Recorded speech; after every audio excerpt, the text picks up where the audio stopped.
Howdy, Uncle Ed. That a new truck? Yep. You farmers must be doing all right. Not so good for a good year, but not so bad for a bad year. Hello, Ed. I saw you bringing in a load of pigs the other day. How much you get for them? Not so much as I figured I might, but I never thought I would. Good morning, Uncle Ed. Hello, Jim. Think it looks like rain? Not until it starts falling. You're sharp as a tack this morning. Which end? What do you think of the political situation? Well, whatever it is, I'm agin it. There you are. Thanks, Jim. Good morning, Mr. Mason. Hello, Jim.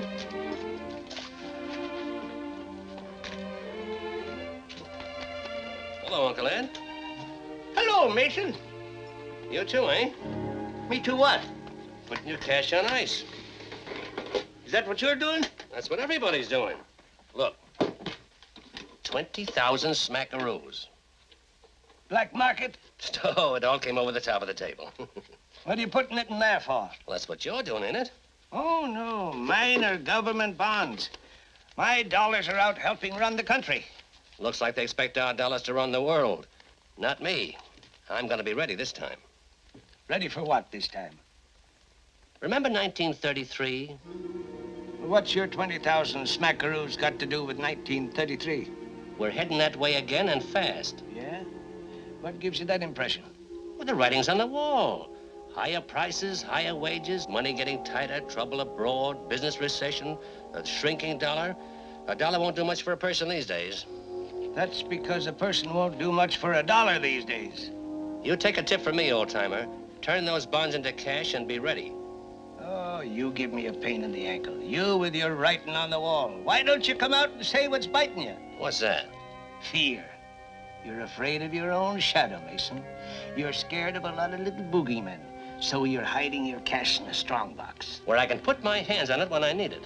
You mentioned 1933. These boxes were loaded with gold then.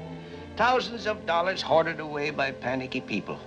And every vault in the country was the same. Billions of dollars of gold cash put out of circulation, locked up where it could do nobody no good. Why? Nobody knew the answer. Greed and ignorance from the top down. Mammon making monkeys out of men. Well, anyway, we had a heck of a panic and the worst depression in our history, and we've had some beauties. You're telling me. Now, wait a minute. Don't try to brush me off. I ain't going to preach tomorrow, and I ain't going to try to tell you how the country ought to be run. But when you mentioned 1933, that kind of put me in mind of $1,000. And what a lot of good it did to a lot of fine folks I knew right here in Silver Creek. We were in the 4th year of the Depression, and this town was deader than a mackerel. The mills were shut down, workers gone, banks closed, everybody broke. Farming, like everything else, was bankrupt in 33. So I was helping Horace Taylor run the Silver Creek Inn.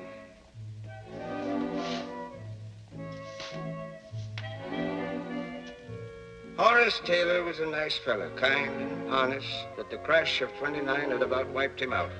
All he had left was the inn, and business was so bad, even the cockroaches went out to eat. Johnson give you any more credit? Not after tomorrow. How are we going to eat? We won't with the prices J.J. is charging. Eggs, 20 cents a dozen. Sirloin steak, 35 cents a pound. Chicken, 21 cents. And milk, 10 cents a quart. It's like eating gold. Oh, doggone this dad-blasted depression. Who started it anyway? Nobody knows. It's all a mystery. Some say financing the war by borrowing from the people caused it. Some say lack of confidence. Others say buying on credit did it. Still others blame it on our generosity to Europe. The Republicans blame the Democrats. The Democrats blame the Republicans. Management blames labor, and labor blames management. There's only one thing we're sure of. We're all broke. And I hear tell that we made the world safe for democracy.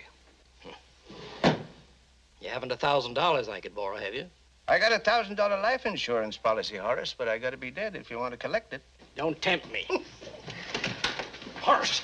Horace! Take it easy, Eve. Take it easy. You'll bust a gasket. You should have seen it, Horace. Seen what? That daughter of yours, Francine. What's she been up to now? She's just the greatest girl in the world, that's all. We know all that. What did she do? Well, it seems the widow Allen owed the bank $60 interest on a chattel mortgage, which she couldn't meet. So they sent the sheriff and an auctioneer over to sell her out. Now, wait a second. Wait a second. I thought the new president declared a bank holiday. He did. You can't take any money out of the bank, but you still have to put it in if you owe it. Go on, go on. What did Francie do? Well, when Francie got wind of this auction, she did a regular Paul Revere in a roadster and gathered up all the neighbors. Then some of the fellers put the auctioneer in the fruit cellar, and Francie took over the gavel. But that's illegal. Not when the sheriff's on your side. Bank wanted an auction, and by glory, Francie sure give 'em one. But what did she do? She had neighbors buy up the cows at a penny on the dollar, and then they all give 'em back to the widow Allen. The auctioneer. But she took up a collection, raised the $60 that the widow owed, and paid off the auctioneer. What a girl. I tell you, Horace, it's the greatest thing that's happened since the Depression. I gotta go write it up for the Bugle. Be sure and spell her name right this time. Ah, what a girl, what a girl. Francine comes in. Tell her I want to see her. Francine was a fine girl, the apple of her father's eye. But there was a worm in the apple, a young artist named Waldo Williams. What's that for? Check from the Steiner Art Galleries? Oh, I do hope they sold your painting. Well, if they did, I'll buy you any presents you want. How's about a wedding ring? Is that a proposal? Certainly. Will you marry me? Well, you know I've said yes every time you've asked me. Well, what am I supposed to do? Set the date, too? Well, I'm still not so sure that you can support me in the manner to which I have no right to become accustomed. When, as, and if your paintings are recognized, we'll live in luxury. Mm-hmm. And in the meantime? Oh, we're living, aren't we? We are? I mean, we are. On your father, I already owe him over $900. Hello? Who? Ab Folmsby? No, he ain't here. What? Oh, you're Ab Folmsby. Say, Ab, somebody's been trying to get you on the phone for the last few seconds. Huh? Oh, it was you. How you been? Who's going to be a father? You are? Well, take it easy. Don't let it get you. Fellas like you have been becoming fathers for quite a while now. Okay, I'm listening. Man from New York? Money for you? All right, I'll tell him as soon as he gets here. Bye, Ab. Welcome to Silver Creek Inn. What can I do for you, folks? Oh, hello, Francine. Hello, hello. Hello, Waldo. Hello. Hi, Uncle Ed. Waldo, there's a letter for you. From where, New York? Some art gallery. Well, give it to him. Give it to Oh, him. now, let me see. You're in, 16. You're in, Steiner Art Galleries. Cross those fingers again. Is it, darling? Is it a check?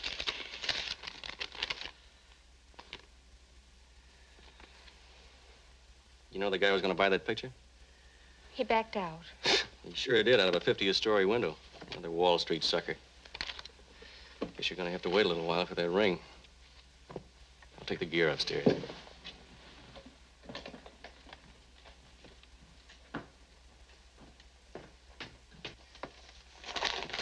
I could have sworn there was a letter here for Waldo, Francine. Now, you just be patient and... Hello, Dad. Hello, Paul Revere. Oh, you heard about the auction. I've heard, and Eve's printing it in the Bugle. I had to do it, Dad. Just because the financial world has got itself all fouled up is no reason why people like Mrs. Allen should suffer. She didn't cause the depression. You're not angry. Angry? Of course not. It's great training for you. Tomorrow or the next day, you'll be doing the same thing for me. I will. J.J. Johnson will be sending the sheriff and the auctioneer over here. You're not serious. If there's one thing I am, my dear, it's serious. And I want to have a serious talk with you about Waldo. Oh, Dad, please don't be hard on Bill today. Bill? Who's Bill? Well, he doesn't like me to call him Waldo. So you won't pick on him, will you? Pick on him? How can a man who's owed the money Waldo owes me possibly pick on him? We've just had a very tough break. What happened? The picture he thought he had sold in New York, the deal fell through. Well, since that was to be my money, it seems that I'm the one who's had the tough break. I didn't take you out of Vassar to start supporting him. Give him a chance, Dad. I'm owed money and I owe money. And my Yankee ancestors are spinning in their graves. Ah, the time-old battle. 6 months. Father against daughter. Money against love. I was betting on Francine to win. Daddy, give Bill just a little bit more time. Well, but you know how I feel about it. Oh, thanks, Dad. Here. Oh, we shouldn't have let Aggie go. Oh, nonsense. She was always getting her thumb in the soup bowl when she served. Besides, we couldn't afford her anymore. I know. I appreciate you doing it. But must you wear this thing? I not only must, but I must. Come on, dear, get your lunch. I heard the argument. What's all the fuss about? Money. Who's got money? Waldo hasn't. That's what all the fuss is about. Well, if Waldo hasn't got any money, why fuss about it? The country can't run without money. This hotel has been running without it. Not much longer, Ed. Where is all the money anyhow? I don't know. Bank vaults, maybe. Well, why in thunder close the banks? Money in the vaults won't do nobody no good, not even Moss. They had to close the banks to stop a panic. I don't get it. Here. Here's a quarter. I put it in the bank so it'll be safe and draw interest.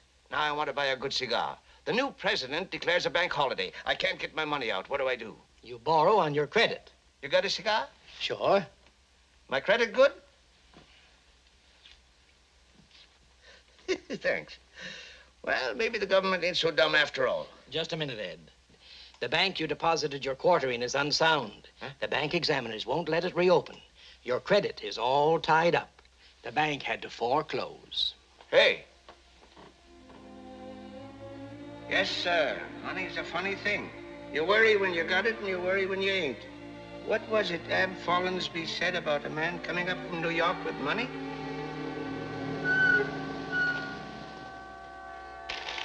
This'll do. Are you sure the truck will go by here, Eddie? Sure, I'm sure. This is the main road from the border, ain't it?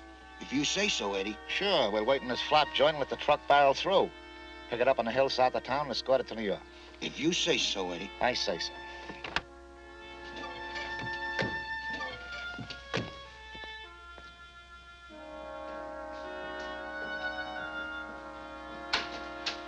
Welcome to Silver Creek Inn.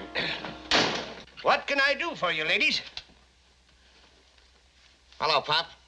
Do you mind if we use your lobby to hang around? We're waiting on a business deal. Oh, sure. Help yourself. Are you the fellow with the money? Huh? Is Ab Follingsby expecting you? Who's Follinsby? No. I guess you're not the fella. I'm hungry, Eddie. Where do we put on a feed bag, Pop?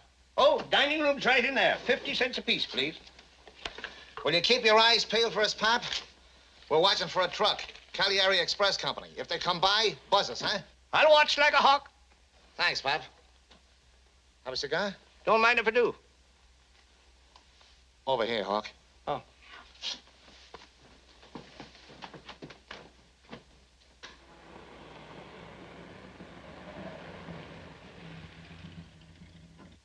You getting out here, Audrey? Oh, no, Mrs. Atherton. George will take me right over to the house. Remember what I told you, child. I've seen 3 generations of O'Connor men, and they're all alike.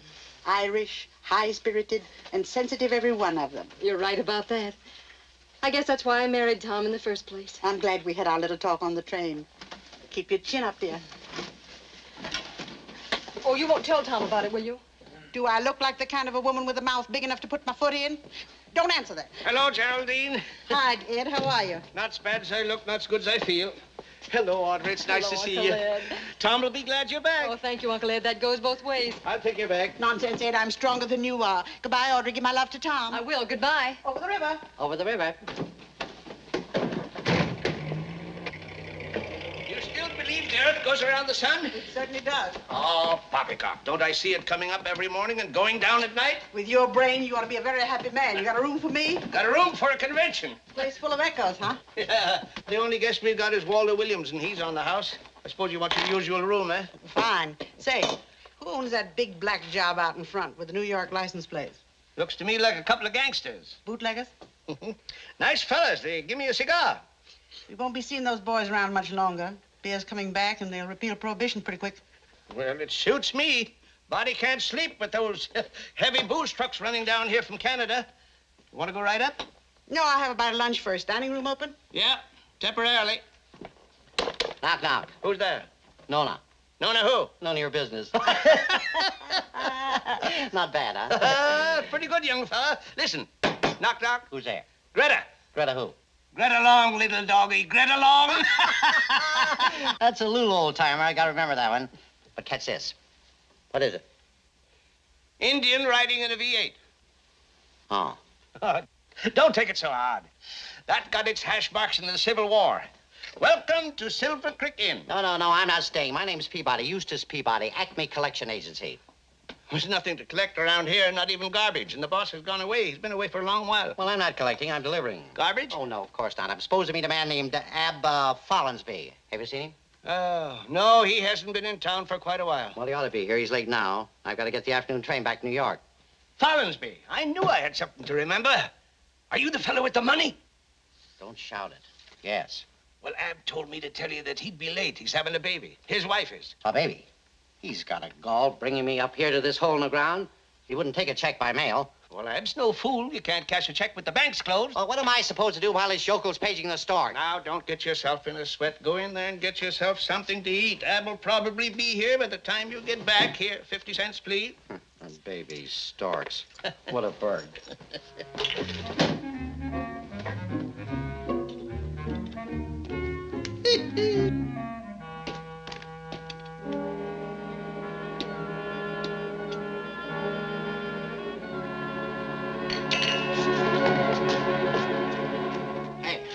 Welcome to Silver Creek Inn. No, it's me again. Look, I want to put this dough in the safe till Follinsby gets here. Oh, yeah, sure. Well, count and give me a receipt. 1, 2, 3, 4, 5, 6, 7, 8, 9, 10. $10. $10? Those are hundreds. Huh? Hundreds? One. $1,000. $1,000? What do you know? Just give me a receipt. Give me a receipt. Don't look now, Eddie, but your heat is showing. Thanks, Rocky.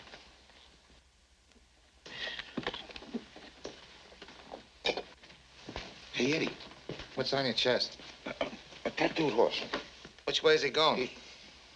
Oh, quit your kidding. This is serious. If they repeal prohibition, it's going to be tough on us guys. Yeah, this could be our last escort job. Hey, I got an idea. I know, a grand idea. With that grand, we could buy a racehorse. Nothing doing. You have to feed racehorses. I'm putting my dough in a legitimate business. Like what, for instance? Like slot machines, for instance. The suckers feed them. Not me. I'm not putting my half in no slot machine. All right, buy yourself half a horse.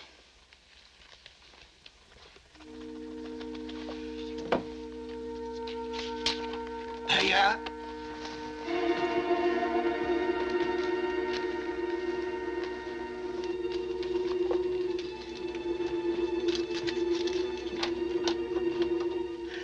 $1,000.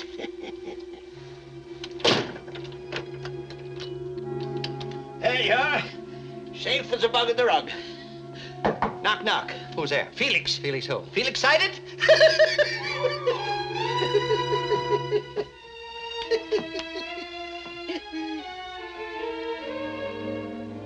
Well, that's how the $1,000 came to Silver Creek. And I was sitting there thinking how much good it could have done for Horace, Taylor, and Francine, and a lot of other people. Bewildered men and women marching through the streets with empty market baskets and empty hearts, banding together in futile protest against the fate which had befallen them. 12 million willing workers made idle by the economic disaster, standing around in stunned silence, wondering what it was all about. Bread lines growing longer and longer. 1/3 of the people threatened with starvation. Even those who had prospered yesterday were victims of the depression today. Businessmen made cynical and desperate by their common plight. The Salvation Army doing all in its power to help with the few pennies dropped into its tambourines. Homeless, unfortunates seeking a night's rest where they could find it. Misery acquaints a man with strange bedfellows. Depression camps springing up all over the country. Brothers in adversity sharing potluck. Families scattered to the four winds to lead the lives of aimless wanderers. It is a comfort to the unhappy to have companions in misery. Yes, sir. Once upon a time, that $1,000 was a fortune. And then I thought of Audrey O'Connor and her husband, Tom. They sure could have used it. Where's my husband?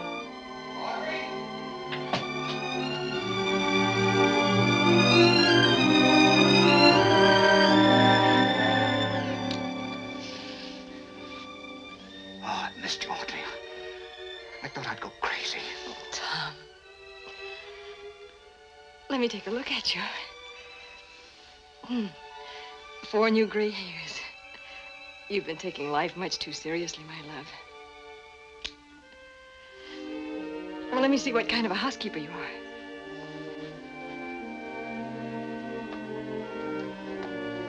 Well, you deserve a gold medal.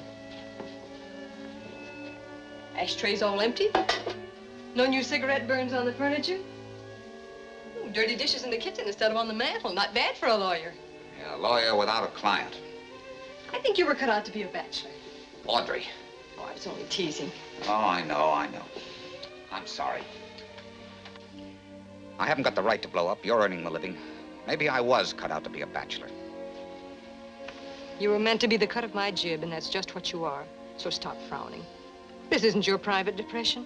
The whole world's sick, so don't take it personal. That's easy to say. But this is my world. This tomb that used to be our house. Do you know what it's like alone here in the dark? Only seeing you every 2 weeks and thinking about you and missing you so much I could... It's the same in town. But it's a job, and a good job. I'm not the girl I used to be. Let's be grateful they took me back. How can I be grateful? Tom. Do you think it's pleasant to sit here and think of you parading around before a lot of men? Please, Mr. O'Connor. I model only for women. Don't make me a bubble dancer. I know it's lonely, but I'm working on a little plan to cure that. So am I. Bet mine's better. Couldn't help but be. But mine will last longer. I'm not so sure. How can you stand it, Audrey? How can you take a husband who's a failure, who can't support you? Oh, support you? That's a laugh. I couldn't even buy myself a glass of water. How can you tolerate me? Because I'm tolerant. Why do you ever come back here? Because I love you. Hang on, darling. Remember what the new president said. We have nothing to fear but fear itself. And I heard what the old president said. We've reached the end of our string. There's nothing more we can do. I don't believe that. Somehow the world keeps going on. We have a little money. You have a little. We have. Enough to keep going. Enough to pay a few bills. Yes, bills. Bills piling up, stacking up, while I sit here helpless, not able to do anything about them. Well, if it annoys you so much, darling, let's pay them. I have 2 weeks' salary here. That'll take away a few headaches, huh? Let's see, we'll pay the most urgent ones and let the others wait. J.J. Johnson, let's pay that old skinflint. We have to eat.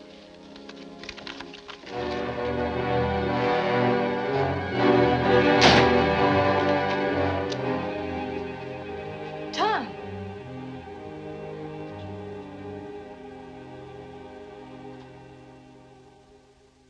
That $1,000 kept looking bigger and bigger to me. Tomorrow, our credit with J.J. Johnson would be cut off, and there'd be no more meals served in the dining room.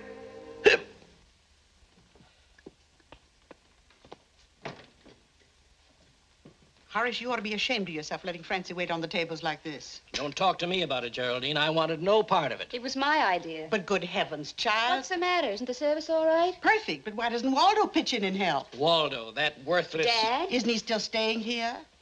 He's staying, not paying. Yes, but why don't you make him wait on the tables? He would if I'd let him, but I want him to paint and paint and keep on painting, because that's his work and that's what he's living for. The boy does have a lot of talent. For heaven's sake, Geraldine, don't encourage her. That useless young man ought to stop daubing paint and start earning money doing something practical. And I'm going to tell him so, too. No, Horace. Remember, never take from any man his song.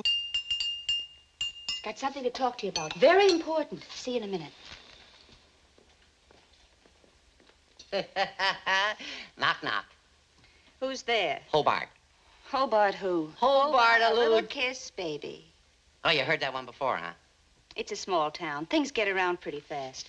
Would you care to order your dessert now, sir? I sure would. What's sweet besides you? The arsenic pudding is very nice. Fine, fine. And the coffee, is it fresh? If it were any fresher, it would be insulting. Babe, you're better than the Orpheum. Looks like I might be hung up here for the afternoon. It's a kind of a lonesome burg. I mean, what does the guy do for conversation? Well, you might try Marble Canyon. It's got the nicest echo. Arsenic pudding. What I wanted to say, Mrs. Atherton, you're the leading citizen of Silver Creek. I am? Yes, when you're here. And as the leading citizen, you ought to do something for the town. For instance, what? You ought to have your portrait painted. Is she kidding? Why, not at all. As a matter of fact, it's an excellent idea. Can't you see me well, or is it too dark in here? Well, you are the leading citizen. You own the mills, most of the town, and your grandfather founded Silver Creek. My grandfather fell down a hole that happened to be full of high-grade marble, if you call that founding a town. We're all here today on account of him. We're all here today on account of corn liquor. What about the portrait? No, Francine, no dice. But Waldo could... Waldo could immortalize this face of mine better than anybody. That's what I'm afraid of. Oh, but Mrs. I Atherton... avoid mirrors as it is. You'll have to get yourself another pigeon, dear. I've got some important business I'm going to tend to. Geraldine, there's a funny look in your eye. Good. I'll go over and show it to J.J. Johnson. After what you told me, I'm going to turn the heat on him. No, Geraldine. No, please, Geraldine. I beg you know when I make up my mind. The Banton Market was owned by J.J. Johnson, a crafty, close-fisted merchant with a store full of groceries and a heart full of larceny. You heard me, J.J. Speak up. What's this nonsense about your putting poor Horace tail over a barrel? It's none of your business. I'm making it my business. Now, look here, Geraldine. You're not the only one that's got a barrel. I got a butte, a nice big one, and I'd like you to try it for size. Well, let's talk this over. Money's gonna do the talking. You owe me 3 months' rent. $600, and I don't mean wampum. You know I can't pay. You can't, but you're going to. I may look philanthropic, but underneath this angel face, I'm a Uriah Heep. Kick in, J.J. Geraldine, be sensible. There's not 600 available dollars in the whole town, maybe the whole state. Everybody owes me money. Horace Taylor alone owes me $1,200, and I can't collect. And I bet you overcharged him beautifully in exchange for that credit. Oh, I'm a friendly man. And I'm a friendly woman. Pay up or get out. Oh, what did I ever do to you? Besides, pay you more than this place is worth. J.J., it's pirates like you that created this depression. You soaked my mill hands. I had to raise their pay. You boosted prices every time I boosted wages, and every time I boosted wages, you boosted prices. A vicious circle. Prices, wages, till the top blew off.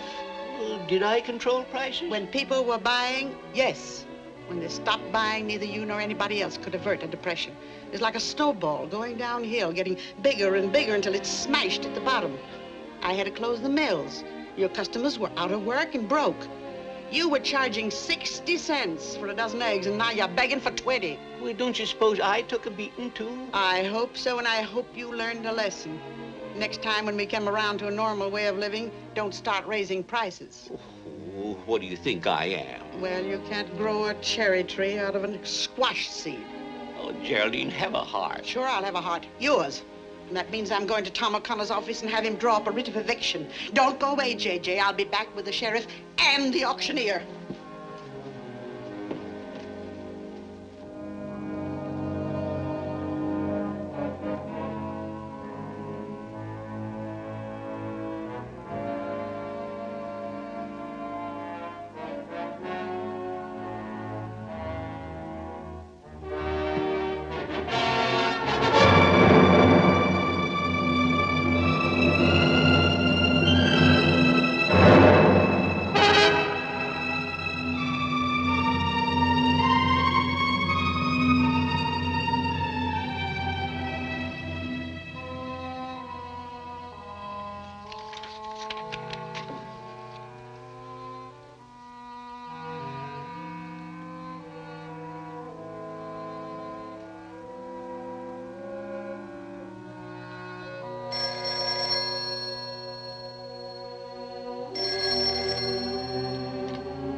Hello?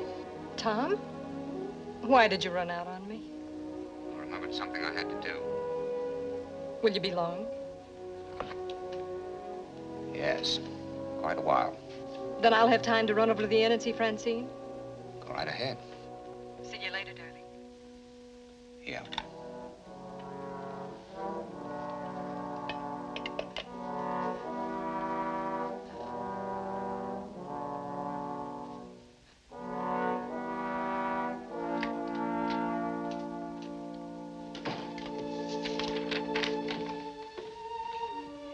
Hello, Tom. Oh, Mrs. Atherton. Say, what's the matter with this joint? It's falling apart. I had to let myself in. There was nobody in the other office. Sorry. I'm There's a little thing called the Depression. Yes, I sort of got that message from Audrey. Oh, you've seen her? It's on the train from New York. Tom, what kind of a young fool are you? The usual kind, I guess. Don't you know you got that wife of yours worried stiff? Did she say so? Of course not. It's what she didn't say. I can read between the eyes. Look here, sonny boy. When you plucked Audrey from the bright lights of New York and brought her here to live, she was the happiest girl in the world. Don't ask me why a pretty thing like that would let you put her away in that old mausoleum you call a house, but she did. And she loved it because it was your way of life, not because you were rich. And now she's working so you can still have a life together. The trouble with you is you keep living in the past. Only because there's no future. Are you kidding? Listen, Tom, this isn't the first time our country has scraped the bottom of the barrel. We had a Black Friday in '69. We had a fine little depression in '73 and another one in '84. We had a Butte in 1908. And the bottom fell clear out in '29. But Uncle Sam always manages to patch up the barrel and refill it. Now, don't tell me prosperity is just around the corner. Maybe it is. Maybe I'll reopen the mill soon, and when I do, maybe the company will retain you again. Don't worry about me. My wife pays the bills. That's a stuffed shirt remark, and I'll make something of it when I've got more time. You gave her every luxury when you could. Fine clothes, furs, and you were proud. Well, maybe she's proud now to be doing her share. But I didn't come here for a social call. I'm here on business. Business? You mean there's something I can do? That's right. Now get your chin up on the curb. I want you to draw up a writ of eviction. Oh. On whom? J.J. Johnson. Johnson? Now, don't try to talk me out of it. Well, Judge Crockett won't sign it. Oh, yes, he will. Who made him a judge? Very well, if you insist. Insist is putting it mildly. What's the joke? Francine Taylor wants me to let Waldo Williams paint my portrait. And will you? If Judge Crockett refuses to sign that writ, I'll get the portrait and hang it in his courtroom right over his bench.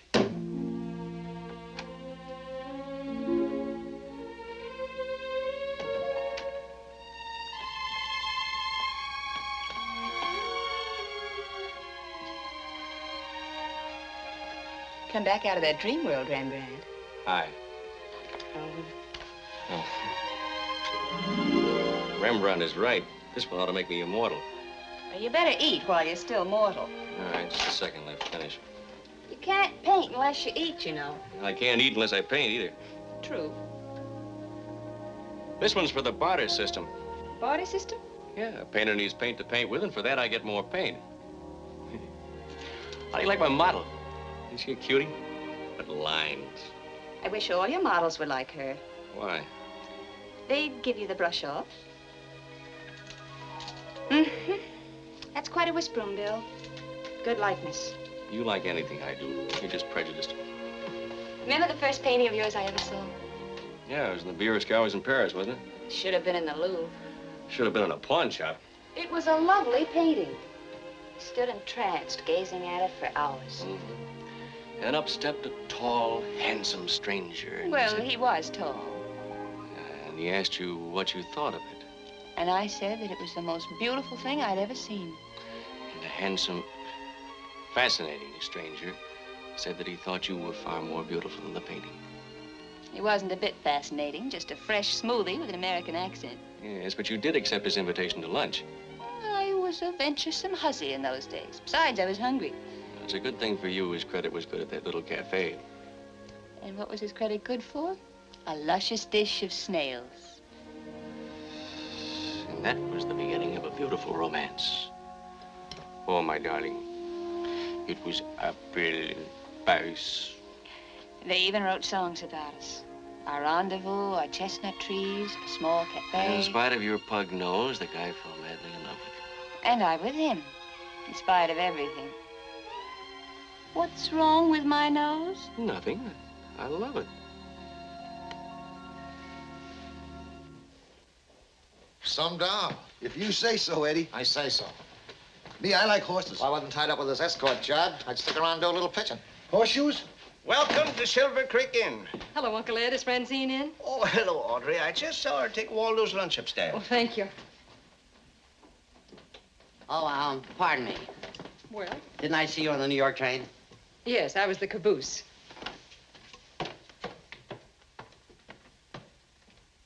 Caboose?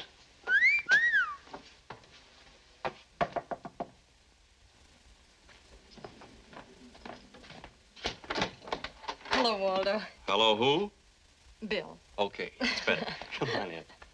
Hello, Audrey. How are you, Francie? I'm glad you're here. He goes out of his mind waiting for your next sitting. Well, it's just that I'm afraid I may not be able to finish it.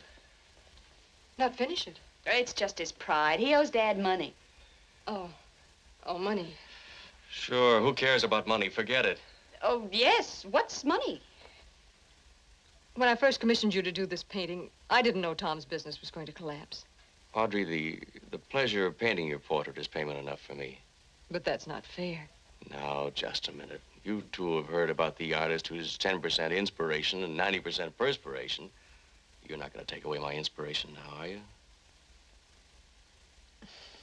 Thank you. Ladies, we're wasting valuable time. Uh-oh. That means clear out, Francie. Besides, I'm not supposed to be social. I keep forgetting.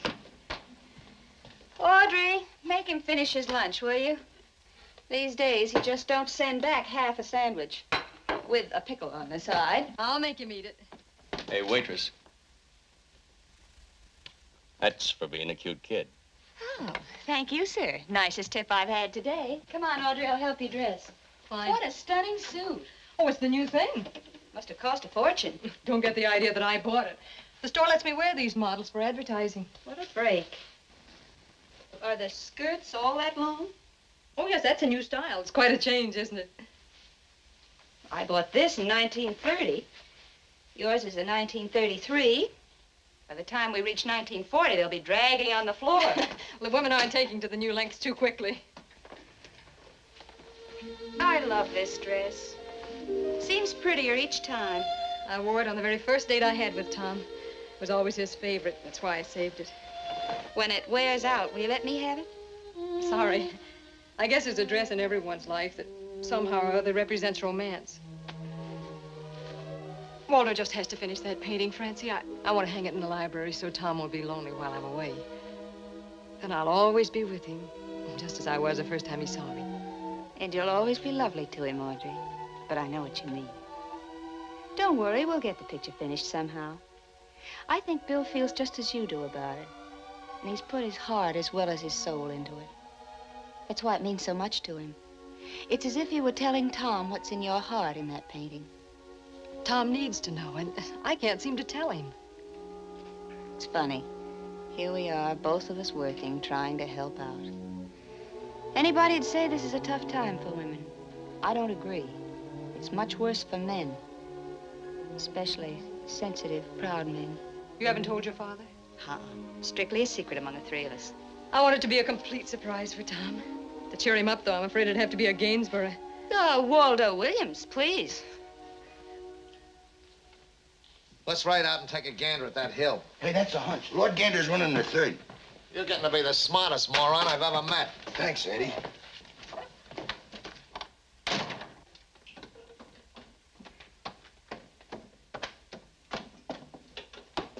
Say, by the way, sister, where is Marble Canyon? 1 mile east, then follow your echo. All right, Uncle Ed. You can go to lunch. Thank you, Horace. This might be my last. Look who's coming.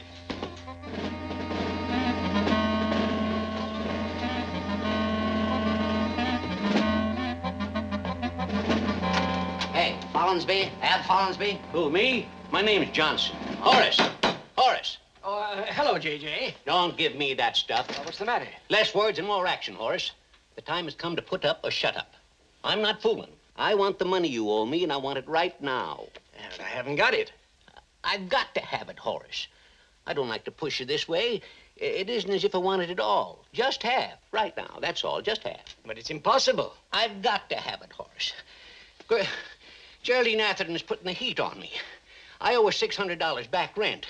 If I don't pay up, she's going to evict me. I knew it. I knew it. I'm terribly sorry, J.J., but... I don't want your sympathy. I want your cash. Come on, Horace. You know you've been hoarding funds someplace. Drag out the sock. Dig up the old tin can, but pay me my dough. Pity's sake, J.J., I tell you, I'm flat broke. I haven't got a dime. Horace, I'm warning you. If you don't slip me $600 right now, today, I'll get rough. I don't like to pull this on you, but so help me, it's sink or swim. If you don't pay me today, right now, I'll put Silver Creek in under the auctioneer's hammer before you can say ouch. Please, J.J., don't do a thing like that to me. I'd like to help you, but Just $600, not the whole debt. 600's no fortune. It isn't. Well, you've got at least that much. $10 would be a fortune to me. Horace, look. We're old friends, aren't we? Huh? We're old friends, aren't we? Well, we've known each other a long time. Well, I gave you credit when you needed it, didn't I? Fair credit at fair prices? You gave me credit. Horace, please. We're friends. Just for me. Just $600. I haven't made any demands. I know you're making money. A cash business, maybe saving it. Saving what? I made $6.50 yesterday, and today $1.25. Not enough to pay the cook. Oh, don't give me that. Look at that safe. I'll bet you it's loaded. I'll bet you it's ripe with cash. Mm-hmm. There's nothing in that safe but dust, and I'll show it to you. Do you remember the story about Mother Hubbard? Old Mother Hubbard went to the cupboard to get her poor dog a bone. And when she got there, the cupboard was... Old Mother Hubbard's cupboard, eh? Hand over that bone, Horace. But I don't understand. I was telling the truth. You rascal, you. Holding out on an old friend. So help me, J.J. Waldo. Never mind who. How much? It's Waldo. The art gallery must have sold a picture after all. And I've misjudged the boy. Look here. How much? How much? 1, 2, 3, 4. Uncle Ed should have told me something about this before. 5, 6, 7. And here I've been badgering the poor boy. 8, 9, 10. Oh, $1,000. We're square. But I owe you $1,200. I'll cancel it out for cash. We're even. You can have all the credit you want. Oh, boy, will I tell that old battle axe a thing or two now. We're even. Ancestors, you can stop spinning now.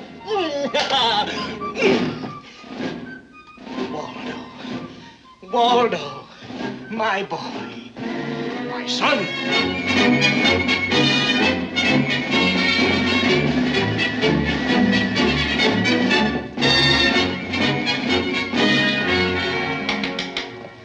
Waldo.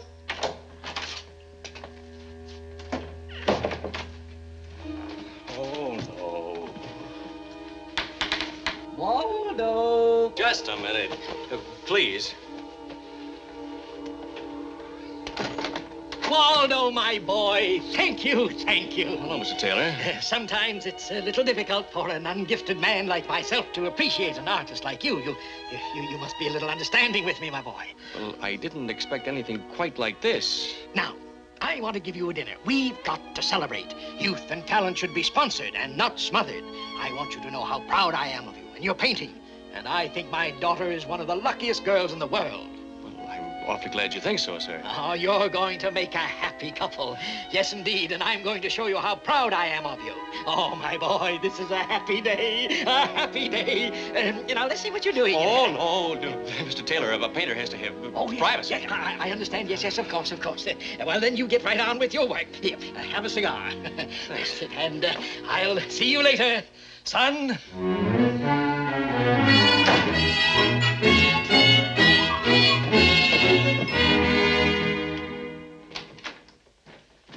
Take a look. A good look.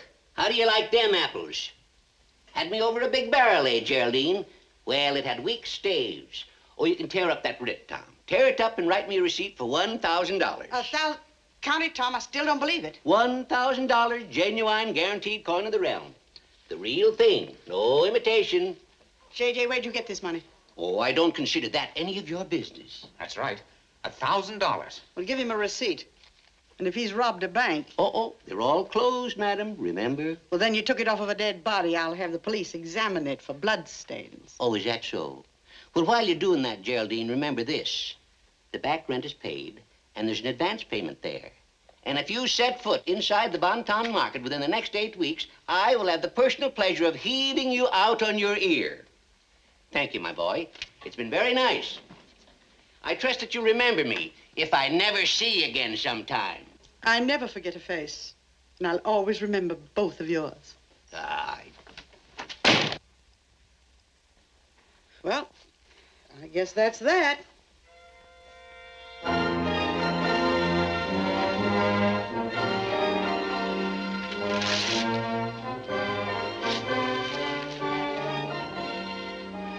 As we were saying before, a man like you, with your background and your mind, has no right to feel bitter about his wife's working. Marriage is a 50-50 deal, and when one can't carry the load, the other must try. Man has his pride. So has a woman. What if Audrey felt the same way that you do? How would you feel when you came home with this if she were to resent it because she hadn't earned it? And incidentally, that is yours. Mine? Yes, it's a retainer on your services. Now, in the future, we got to start thinking about reopening the mills. There'll be a lot of paperwork, reorganization, heaven knows what with this new administration. I'll check with you from time to time. But Mrs. Atherton, I know. It isn't very much, but it's all I can afford right now. We'll increase the amount as we get active. Bye, Tom. My love to Audrey.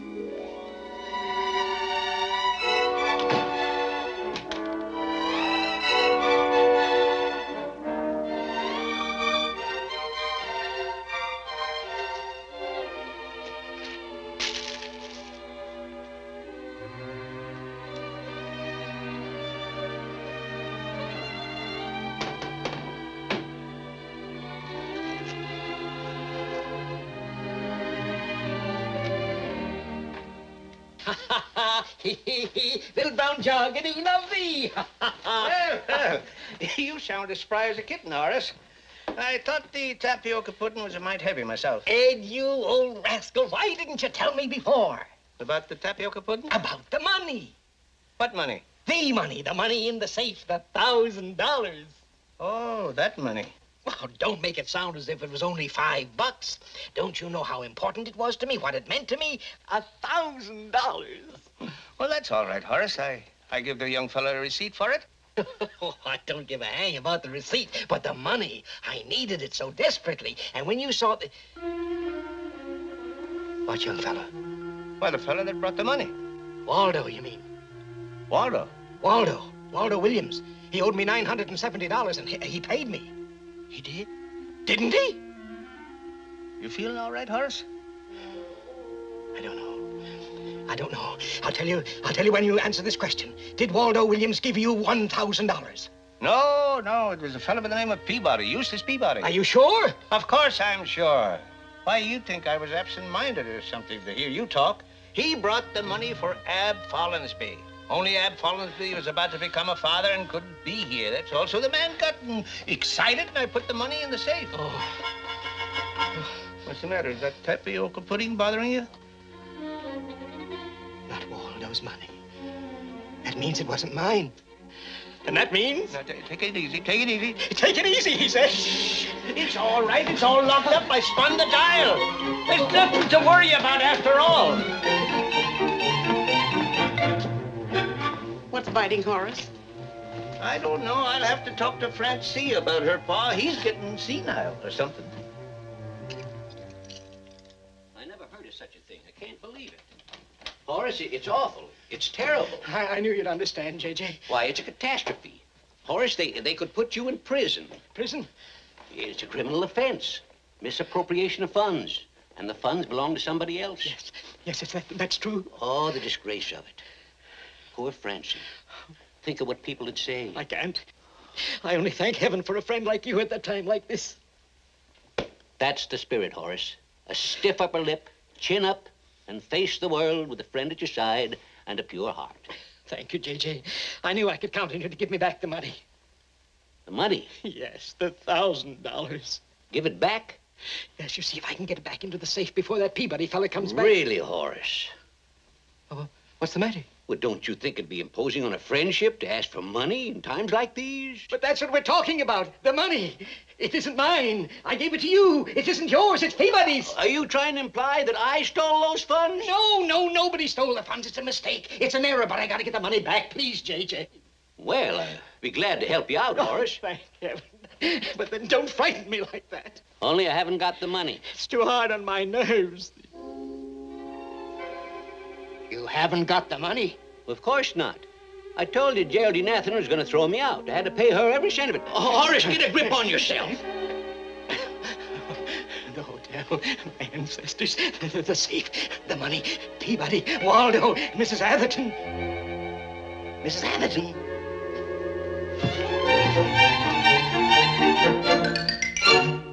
A known fact, Ab. Yeah, the first one always takes a long time. All right, I'll tell the man. Don't you worry. Welcome to Silver Inn. Only the fact that I'd wind up in the electric chair prevents me from killing you. Oh, Horace, you ain't right. You ain't feeling right. You ain't... I'm going mad. I'm going stark, staring, raving mad. And when I do, you'll be the first person that I vivisect. Now, that ain't a kind thought. What did I do? You didn't tell me about the money. Oh, yes, I did. It's all right. The money's in the safe. You got nothing to worry about. Don't you understand? Don't you know how it happened? You put the money in Waldo's envelope. I took it out and gave it to Johnson, and Johnson gave it to... Oh, you shouldn't have done that, Horace. It's unlawful to give away other people's money. But I didn't know it wasn't mine. Ignorance of the law is no excuse. You put the money in Waldo's envelope, and I thought he'd paid me. Oh. Now do you see? Oh, yes, it's terrible. Oh, Waldo certainly had a lot of gall leaving that envelope around, didn't he? But Waldo didn't. Waldo.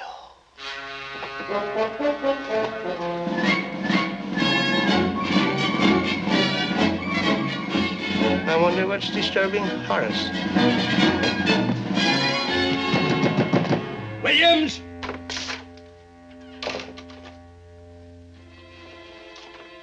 Williams! Just a minute, Mr. Taylor. I'll be right there. Hello, Mr. Taylor. Don't hello me. Goodbye me instead. You're through, finished, fired. No, not fired. You're out, evicted. You pack your bags and get out of this hotel. You've got no credit, no room, no nothing. I wouldn't let my daughter marry you if you were the last man in the world. And if you were the last man in the world, you'd still owe somebody money. If you're not out of this hotel by tomorrow morning, I'll shoot you on sight. Horace, for heaven's sakes, what's all the hullabaloo about? Geraldine. I was trying to take a beauty nap, or a nap, anyway. Geraldine, I've got to talk to you. You're not making Indian signs now. The money. Whose money?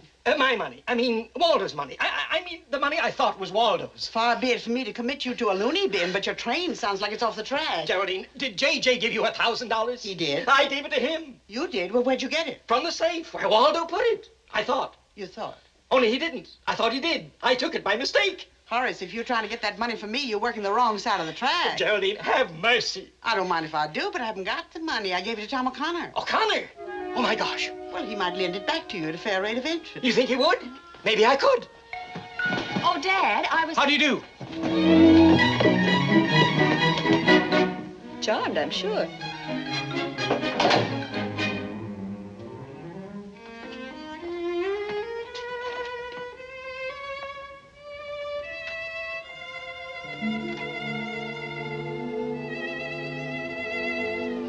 How goes it?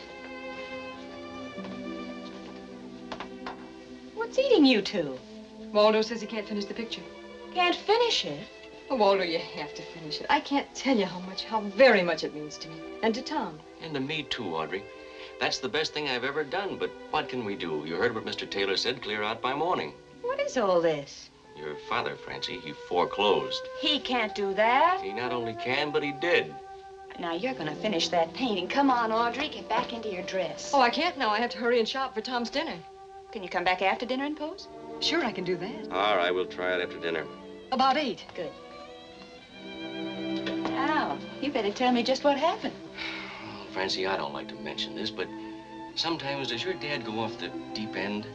Oh, darling, he has a lot of worries. He just gets excited. Well, I don't get it. First he comes tearing in here and says, blessings on you, my children, blessings on you. Waldo, you're a great guy. Next thing I know, back he comes with his fist in my face. I can never see you again, and he's going to shoot me on sight. Don't worry about him, honey. I can handle it. No, Francie. You bossed him into supporting me for too long already. He's been mighty patient for 6 months, and I don't blame him for being fed up. It's time I cleared out. Well, all right. Let's see now. Where can you go? You should have heard where your father told me to go. No, I'm serious. I know. Audrey and Tom's. They have a will big you house. use that pretty head of yours for a change? There's no money in this town. I have to sell paintings, so logical conclusion, I go where people buy paintings. All right. How long have I got to pack? You're not going. Oh, yes, I am. Have you ever ridden the rods? Not yet. I don't intend to let you start now, either. Well, what if I... Look, you should know by this time I'm a very stubborn guy. You're not going, and I'm not coming back until I can pay our way. Well, how long does that have to take, do you suppose? I don't know. The way things look right now, it may be some time. Well, hello again. Hey, what's this? An ass making an ass of himself. Yeah, that's right.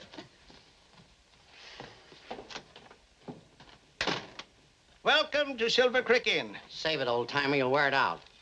Oh, it's you. Say, what's the matter with these Vermont women? Just ain't enough of them, that's all. Well, they sure are a coal lot. Well, you gotta light a match before it'll burn. Now, you take New York gals. Oh, no, I'll take a Vermont girl every time. Their heads may be as hard as marble, but their hearts are just as soft as the feather beds they sleep in. You lived here all your life?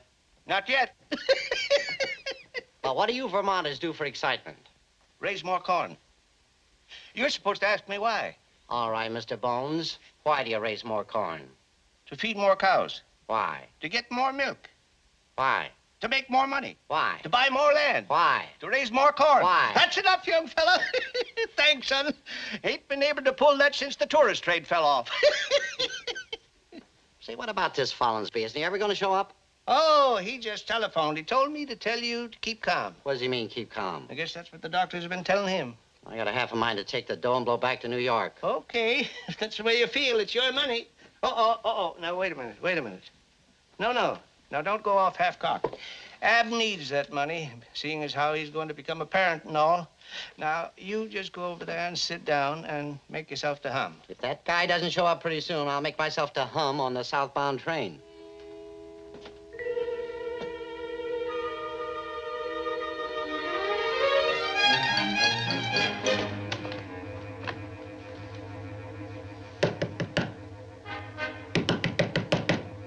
Tom O'Connor.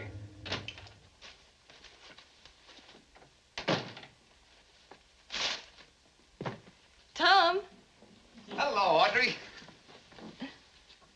That's more like my husband. What's the idea of coming home so late? Don't you know a fella misses his gal? Why, Tom? Now, you've been gone quite a while, you know. Well, I had to do the marketing. What is all this? Oh, what? All this hocus pocus. Is something the matter? Nothing. That outfit isn't yours, is it? You know very well it isn't mine. Well, turn it back to them and buy yourself a new one. And while you're about it, buy yourself a new bonnet. I always say there's nothing better for a woman's morale than a new bonnet. Oh, really? And get yourself a couple dozen pairs of silk stockings, too. You've got nice legs in silk stockings. And some lacy things, you know. Do you feel all right? Never felt better in my life. You haven't been visiting the local speakeasy. Mm-mm. Then, where are we going to get the money to buy all these things? Money? Oh, money. I imagine this will take care of things for the present. $1,000? Mm-hmm. Oh, darling, you haven't done something foolish. I sure have. Where did this come from? I'm a lawyer, Audie, remember? I'm a counsel at law. Well, I'm counseling at law again. That's a retainer. A retainer? Mm-hmm. I did a job for Geraldine Atherton. The rest is just an advance. She's thinking of the future. And the mills may be reopening again. Oh, darling, that's wonderful. Oh, the future. I'd begun to believe there wasn't any. Hey, you know what we're going to do? What? We're going up and over the border and celebrate. We're going to have a terrific dinner, a party, and a lot of good Canadian spirits. Oh, that's great. I'll wear my... Oh. Oh, what's the matter? Oh, we can't go. Oh, why not? Well, I promised Francie that I'd come over and talk to her tonight after dinner. Well, say, what is this? What's Francie Taylor got to do with us? Well, it's Waldo Williams. She's so very much in love with him, and Horace is objecting. It's pretty rough. Oh, what's biting Horace? Waldo's a nice guy. All right, if you say so. What the heck? We've had our good luck. Maybe you can bring Francie a little, eh, darling? We'll celebrate tomorrow night. Oh, I love you. Ooh, I'd like to stay, but my husband's expecting me to cook his dinner. What's he got that I haven't got? I hate that guy. Why? Every time I get any place with you, he interferes.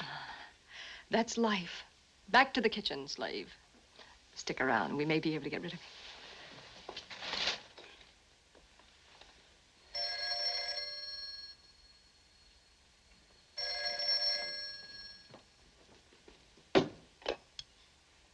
Hello? Horace. After dinner, yes, I'll be here. But can't you tell me what it is? No, Tom. I'll tell you when I get there. Please cheer up, Dad. Why? Oh, I just know that everything's gonna be all right. If you tell me it's always darkest before the dawn, I'll whale the living daylights out of you. Why didn't you tell Tom what you want? On the phone, it's a party line. You might as well put an ad in the Bugle. Keep your fingers crossed, Dad. You're a little late.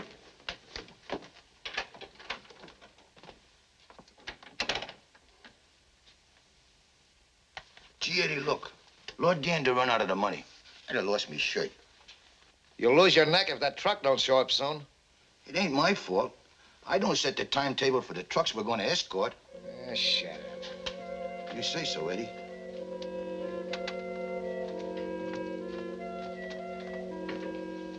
Francine, Hmm?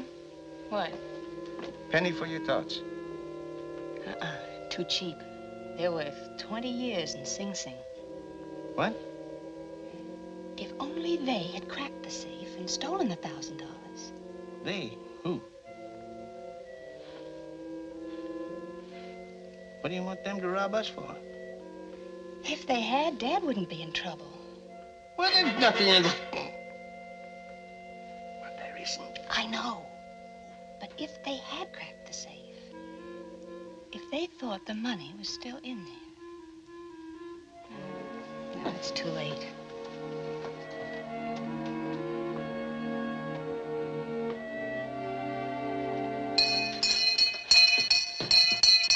There really was an echo in that canyon. Oh, I'll bet you enjoyed talking to yourself. Yes, it'd been nicer if you...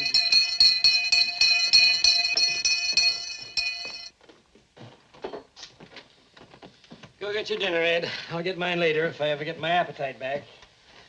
They say they set a good table down at Windsor. What's at Windsor? State prison. 2 dinners. That'll be $1. If you see a big truck go through, let us know, will you, boss? Oh, sure. I haven't anything else to think about. Did you get the money, Horace? Shh. What's the matter? Afraid the termites are cops in disguise?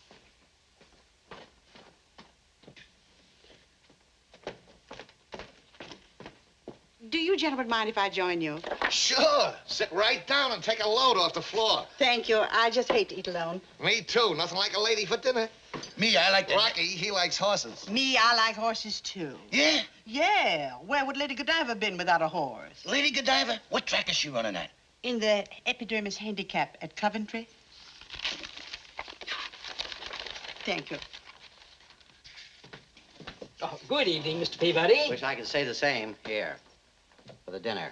Thank you. Everything all right? Oh, I'm fed up to here with this one horseburg. If Follinsby doesn't show up before the 9:30 train from New York, you can tell him he's out of luck. Oh, now, Mr. Peabody, Mr. Follinsby is usually a very punctual man, but you know how it is becoming a father. How would I know? I'm not married. Well, believe me, it's a very trying ordeal. I remember when I was... All I know is I was supposed to give him $1,000 this morning. He didn't show up. In fact, the more I think about it, why should I wait for him? Why should I grow old in this graveyard? Oh, I'm getting out of here. Mr. Follinsby needs that money very badly. Not as badly as I need to get back to New York. Well, come on. Give me the cash. The cash? Yes, the cash. The gilt. It's in the safe. $1,000. The old coot put it there. Oh, the cash. Oh, yes, Ed told me all about it. Well? Beg pardon? How about it? How about my money? The money. Well, that's what I... it's really very embarrassing. But as a matter of fact, Now, look. Let's keep it simple. There's the receipt. Now, make with the money. Well, that's what I was trying to tell you. Isn't it ridiculous? It's getting to be, yes. I mean, about me being the owner of the hotel and not knowing the combination of the safe. You mean you don't? There's nothing to worry about. The clerk knows the combination. All right, I'll get him. No, Mr. Peabody. Look, it's humiliating enough for me not to know the combination of the safe, but instead of having to send you on a minion's errand. I don't mind. I'd like to take another squint at that nifty little waitress. I'll get her. I mean him. You stay right there. You, Ed, come on. What's the idea? You got something in your eye, Eddie. He wears it well, doesn't he? Ed, you've got to get out of here. Get out of where? Peabody wants his money. I told him that you were the only one who had the combination to the safe. Go into the kitchen. Hide there until I give you the word. But I didn't have my dessert. Oh, there's plenty left. If he sees you, I'm sunk. Francine, get him out of here. Well, you can't hide him forever. That Peabody will just wait. And chances are, if he waits too long, he'll just send for the sheriff. Time, that's all I need. I've got to see Tom O'Connor. Well, go on, Uncle Ed. But it's rice pudding, and you know I like pudding. It agrees with me. Hurry, hurry. There's a whole pan full of it on the stove. Francine, you've got to do something for your father. You've got to make a great sacrifice. Anything, if it'll help. You've got to vamp Mr. Peabody. Now, wait a minute. Nothing serious. Just get him out of the hotel. Take him for a walk. Take his mind off money. Just give me a chance to see Tom O'Connor. I did say anything, didn't I? Yes. All right. But if it was anybody but you... Bless you, Francine. All right, go on to the desk. I'll be with you in a minute.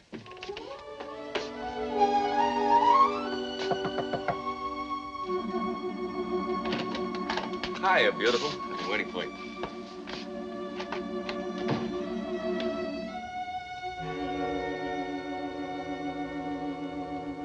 Everything okay? Yes, indeed. Yes, indeed. You got the combination? Well, as a matter of fact, no. What? Now, don't get excited. There's nothing to be excited about. Nothing. There's $1,000 to get excited about. And it's quite safe and sound right in here. And I want to safe and sound right in... Oh, excuse me. Maybe you didn't hear me the first time, but I'm getting out of here. Well, as a matter of fact, there's a slight delay. Never mind the delays. I'm getting that 9:30 train for New York. Get some nitro, get a locksmith, get my dough out of there. That won't be necessary. Now, yes, Francine? I think I'll go for a little walk now, Daddy. Do you mind? Well, now, daughter, you know I don't approve of you going out after dark alone. Oh, Daddy, I've been in all day. Yes, I know. But, of course, if you could find somebody... Say, I think a little walk would do me good if it's company you want. Well, now, Mr. Peabody, that's very nice of you. Yeah? Okay by you, Mr. Taylor, Miss Taylor. Thank you, Mr. Peabody. That's very sweet of you. Yeah? I thought you put the chill on me. Oh, however could you think that? I just don't want to put you out. I'll have that little matter attended to by the time you get back. Oh, hurry, Pop. See you now. Ed! For heaven's sake! Is the coast clear? Yes, come on, come on. Watch out for those termites, Horace. How do you spell Coventry? With a K. Now, you watch the desk and keep your mouth shut. And if you see Peabody before I do, you faint. Go unconscious, anything. I never fainted in my life. You'll faint if you see him, or I'll see that you faint permanently.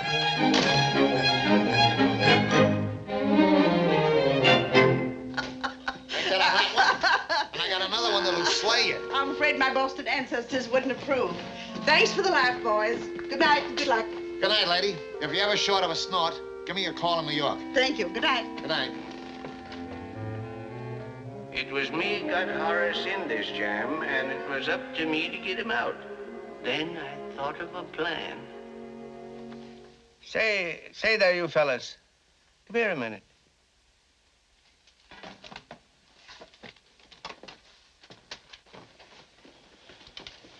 Will you do me a favor? Sure thing, Pop. Will you watch the desk for a while? I wouldn't ask you ordinarily, only you see, there's $1,000 in the safe. In cash, and I'm supposed to guard it. Go right ahead, Pop. Me and Eddie will watch it just like it was our very own. Well, that's right neighborly of you. I'll only be gone a minute, maybe longer. That thing is a cracker box. It was built in 1890. Yeah, I used to crack that model twice a week when I was learning the business. Gee, Eddie, I bet you was a beautiful safe cracker. Not bad, if I do save myself. Is it hard to open? Yeah, not as hard as opening a pack of cigarettes. $1,000, huh? Hey, Eddie, could you learn me how to open a safe? Depends on your touch. Well, go ahead and open it just for fun. For fun? Well, then, for a G. Yeah, but the thing is, Pop kind of put us on our honor. Yeah? What's that? You got a point there.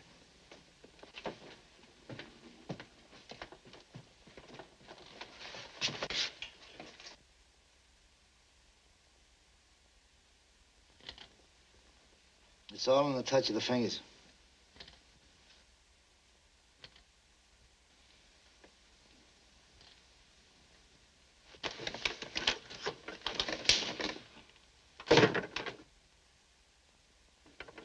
No, you don't, Rocky. What's the idea? Like I said, the old man put us on our honor. Yeah, but I don't get it. It's like giving your word, and when you give your word, it's like giving your bond. See? Yeah? When you give your word and your bond, you can't double-cross a pal. You can't? That's what I said. It's like honor among thieves. It ain't ethical. We should break our word of honor. You understand? Yeah, I get it. But what's that got to do with us breaking open the safe? Okay, if you say so, Eddie. I say so.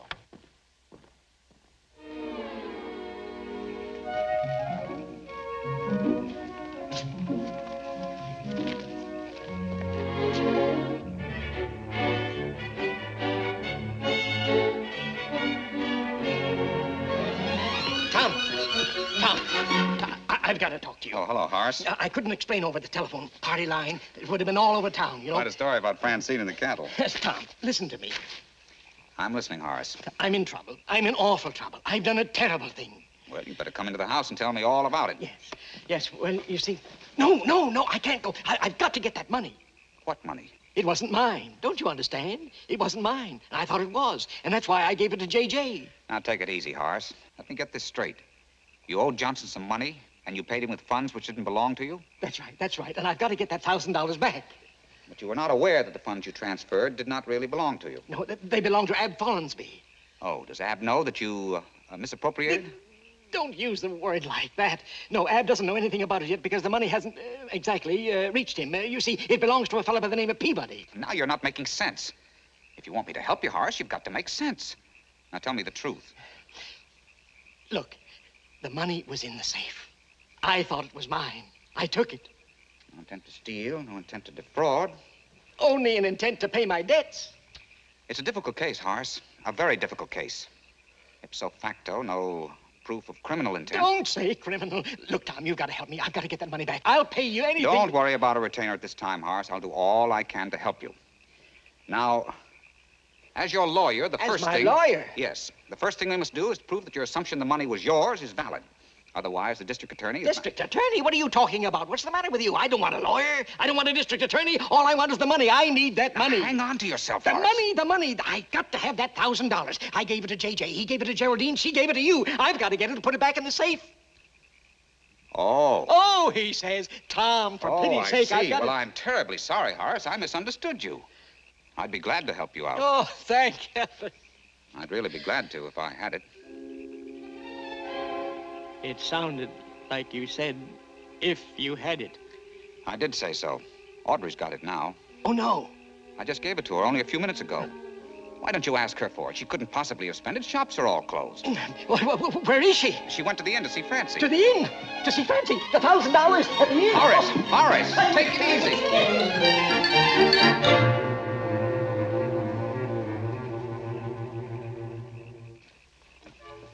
Knock, knock. Who's there? Francie? Francie who? Francie meeting you here. Brother Peabody, you're killing me. Oh, hello, Tom. Francie, where's Audrey? Audrey? You heard me. Now, wait a second, brother. You keep out of this. Francie? Why, I haven't seen her. Well, she said she was going over to see you. Oh, my gosh, I forgot. I must have missed her. I'll get right back to the inn. Say, who's Audrey? Is she that good-looking dish I saw going in that guy's room a little while ago? Shut up. Which guy? Now, wait a second, brother. I'm a stranger here. I don't know from nothing. Which guy? Well, the artist, Williams, I think his name is. Is Audrey with Waldo Williams? Now, Tom, listen to me. So that's why you're out with this. Tom! Hey! Oh, shut up! Welcome to Silver Creek. Where's Audrey O'Connor?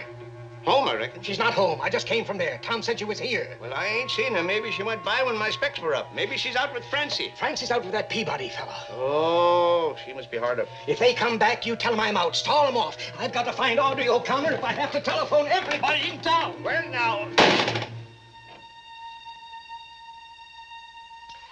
Well, that just about does it. I hope Tom likes it. Oh, he'll love it. It's chilly in here. Wait till I swing it around, you get a better perspective. Welcome to Silver Creek. Where's Waldo Williams' room? Oh, Tom, how's Audrey? What's the number of Waldo Williams' room? Number 16. Good night.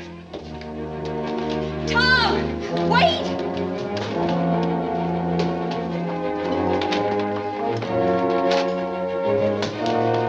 Tom, don't you go in there. You'll spoil the surprise. Tom! Hello, Tom. Surprise, eh? Tom, are you out of your mind?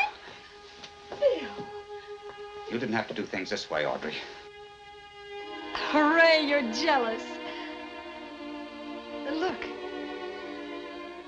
It's all yours. We just finished it. You mean this? That's the little plan I had to cure your loneliness. Audrey, it's the most beautiful thing I've ever seen. Now I'll always be with you.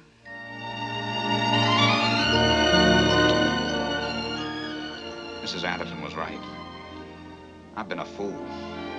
You go right on being a fool. Wake up, Bill. Waldo! Waldo. I'm terribly sorry, Oh, Francine. it's all right. It's all right, old man. I can't thank you enough. Not in 1,000 years. Thanks, pal. Maybe it's me that's crazy. Oh, Bill. Your painting is really lovely. Isn't it wonderful? You're a great artist. No, not right now. Maybe later, perhaps, but... No, now. That's right. It's a masterpiece. Do you really think so? Well, I'll be running along, Horace. All right, Ed. Good night. Come on, somebody, hand it over.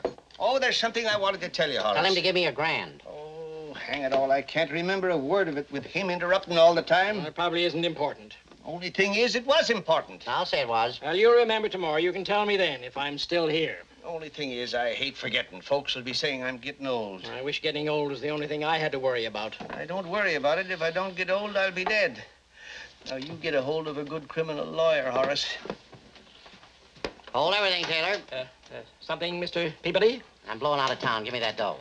But what about Ab Follinsby? I'm getting the 9:30 train for New York. And if Ab Follinsby doesn't like it, he can lump it. What's your language, Mr. Peabody? Give me my dough. Give me my dough. I will not. What? I will not turn over that money to you. It belongs to Mr. Ab Follinsby. He's a friend of mine, and Horace. Ab Follinsby. Follinsby. Horace, congratulate me. Have a cigar. I'm a father.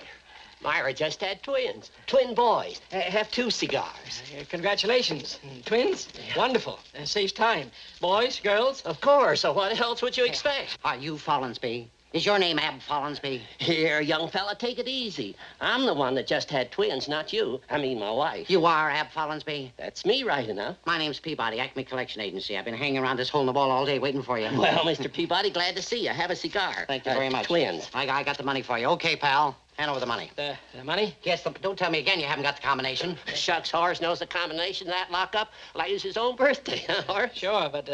Come on, step on it, Taylor. I've got to catch that train. But I just remembered something. The safe is jammed there. There's something wrong. The lock, What? I've got to fix the combination. To get a locksmith. You don't need a locksmith. Oh, but I do. Eddie'll open it for you. Sure. There ain't nothing to it. A baby could open it. It worked fine before. Before? Your man open it. Sheriff, get the sheriff. Sheriff? We don't need no sheriff. Nobody's gonna heist this door with us around. You said it, Eddie. Horace, I just remember what I forgot to tell you not to forget to remember. Waldo paid up his bill. He sold the painting to Audrey O'Connor. $1,000. The money's right there in the safe. There you are. I'll be running along. So long, Horace.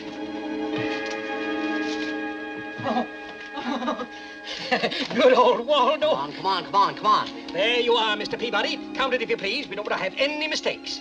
8, 9, 10, 1,000. The receipt, if you please. All right, here you are. There you are, sir. $1,000. A lot of money to take home in the dark. Horace, I think I'll just leave this in the safe for the night. Oh, no, nothing doing. I don't want to have any responsibility. Goodbye, Mr. Follinsby. Here, just a second, young fella. Will you do some business for me? Why, sure, for the usual fee. Well, this money don't rightly belong to me. Would you take it to New York and pay the Big Dig Tractor Company? You can collect your fee from them. What? Yep, they was going to take my tractor. Own 3 back payments. This 1,000 makes it mine. If you want us to pay the money in New York, why don't you ask us instead of having me come way up here? I know. I never thought of it, I guess. You never... Yes, sir, Mr. Follinsby. And if we can be of any further service, don't fail to get in touch with us. Well, so long, everybody. Gotta get that train. Don't take any wooden nickels. If you don't mind waiting around a little bit, we can give you a lift back to New York. Yeah, we'd like to take you for a nice long ride. No, thank you. Well, there you have it. The story of $1,000.